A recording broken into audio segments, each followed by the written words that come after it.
Um, I wanted to get you on to talk about because you are the founders of PFLAG, and if you can tell me a little bit about that story and how that came about.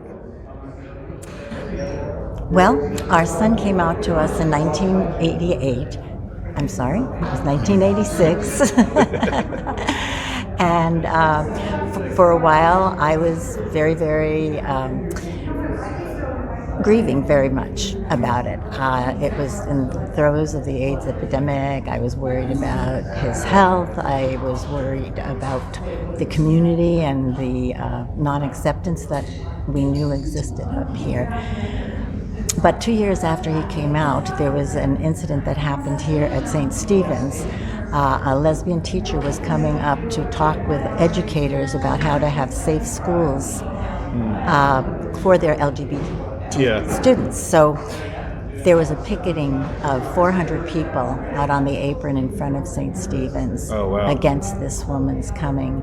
And one of the speakers was a mom who said that her child had gone to schools here for 12 years and never had a gay child in his class. And Jeff and I looked at each other and said, it's time for PFLAG to be up here. We had been going down to LA for 2 years for their PFLAG. Okay. So we started it up here, and it was in our house, and it finally got to the point where there were so many people coming that we just couldn't handle it all in the house. We had to look for a place, and came to St. Stephen's and asked the question, and right away said sure. So that was probably over 30 years ago, because PFLAG started 35 years ago. So it was maybe about 32 years ago, we asked here, and they said, sure, no problem. It's been here ever since. It's been kind of a struggle, because initially we've been living here since 1979. So we've been here 45 years. The community initially was not really accepting of our community. But on our 30th anniversary of PFLAG, in this particular hall,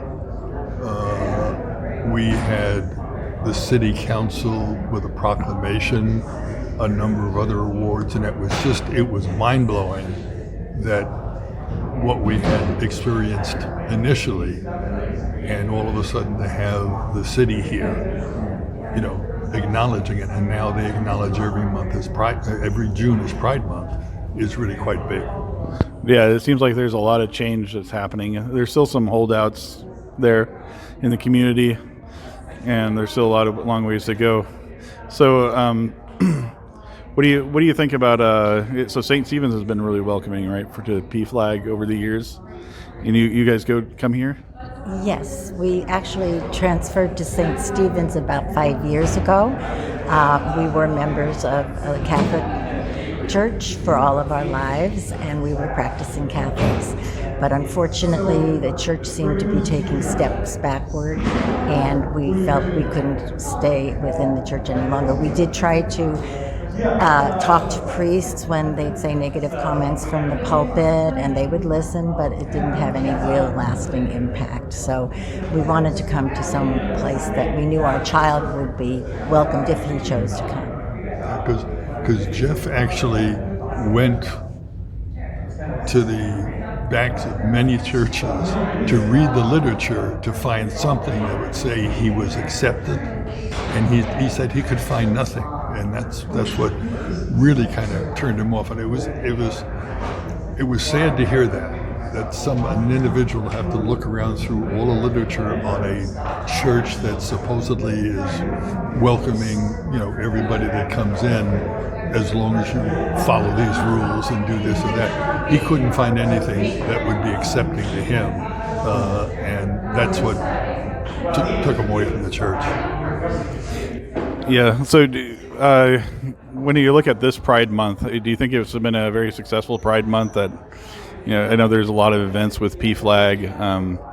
How do you feel about this event and the other events that we've had at PFLAG here this month? I think it's amazing to see how Pride Month is now being celebrated in Santa Clarita, and we thank everybody from PFLAG who have worked so hard and diligently to have this exposure and visibility and welcoming from the community as well. It was not until 2019 that we had actually our anniversary, the 30th anniversary, was the first public event we ever had where we invited people and had it in the newspaper. And it was 100 people showed up. And the following year we had a picnic in the park at Richard Rio and 300 people showed up.